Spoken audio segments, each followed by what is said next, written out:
All right, there we have a bit of a clip of what the president had to say. Irungu, let me start with you. Do you agree with the president that ICC, or rather the Rome Statute, lost its plot somewhere, and as a result, that's not what we signed into, and we should exit?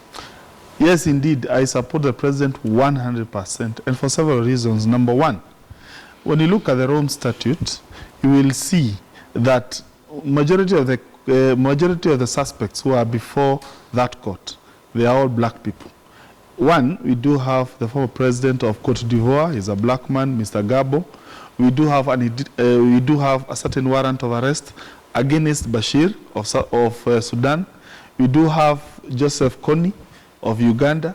We do have several other people of Congo.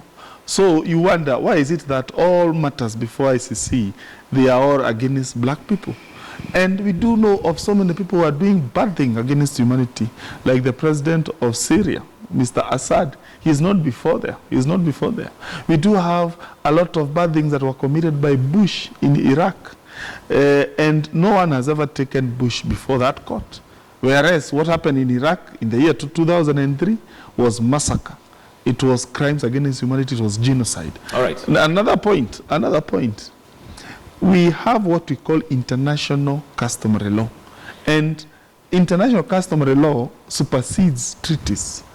One of the concepts under international law is, one, immunity of a certain president. It is a precept of international customary law.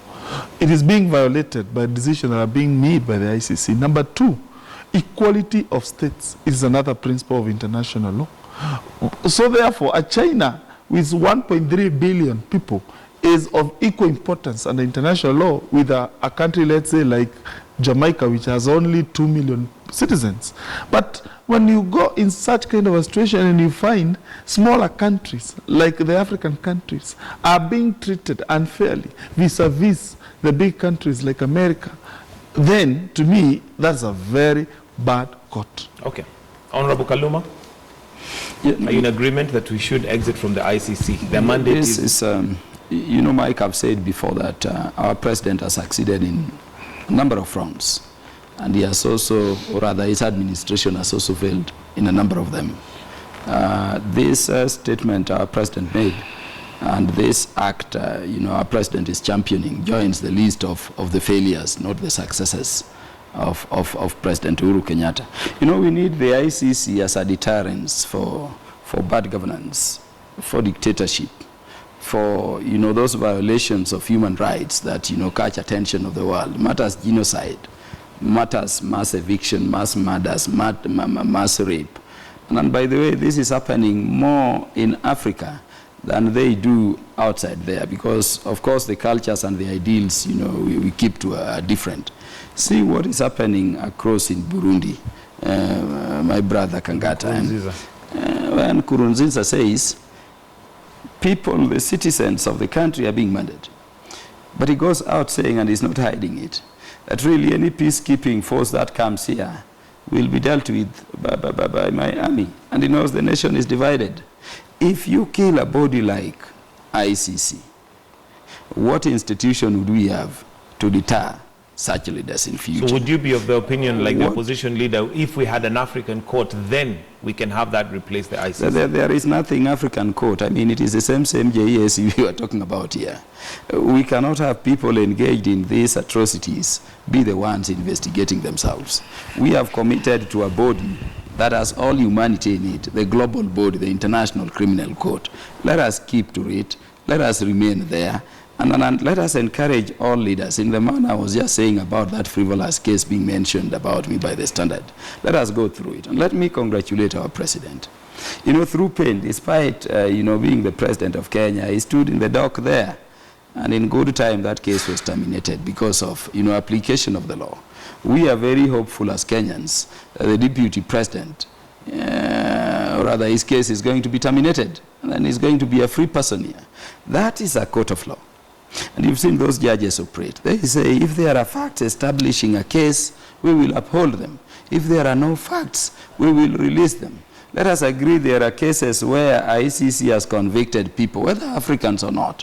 But there are also more cases in which they have acquitted people. And I can tell you they have engaged in lesser convictions than the, you know, acquittals that they have had for lack of evidence, despite the gravity of allegations. Okay. So the idea and my advice would be that the president, having gone through the process and seen his case collapsed, you know, would have been encouraging these other African leaders that really this is the way to go. Let us have a procedure to which everybody is equal before the law, to which, you know, the truth may be upheld. If fact is established, you did this, you go in. Because it is good for the entire humanity, not just the citizens of your country. Let me go to Martin Oloo. This is a difficult discussion because I go to court and I present evidence, and a lot of times I don't agree on how the courts run.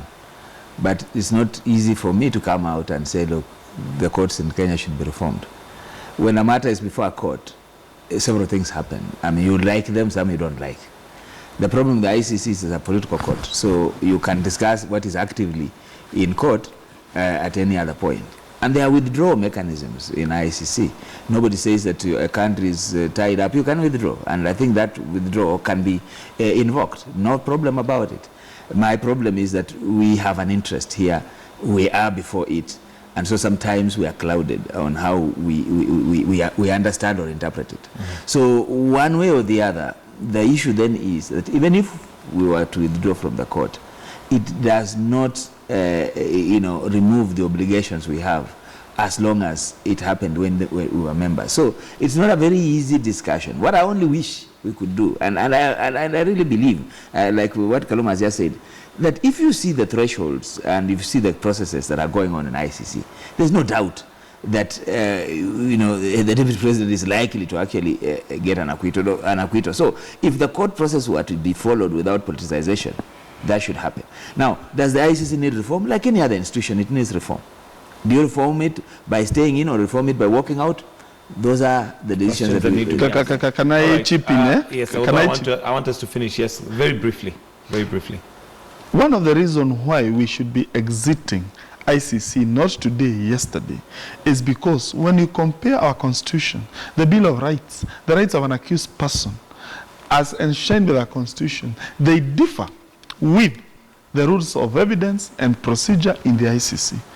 So therefore, if you are a person who believes in the Kenya Constitution, and I suppose my colleagues, they do believe in that Constitution, they should be championing that exit. Let me give you good examples. Number one, in Kenya, for instance, there is no way, as a prosecutor, you can be allowed to hide evidence. You cannot redact evidence.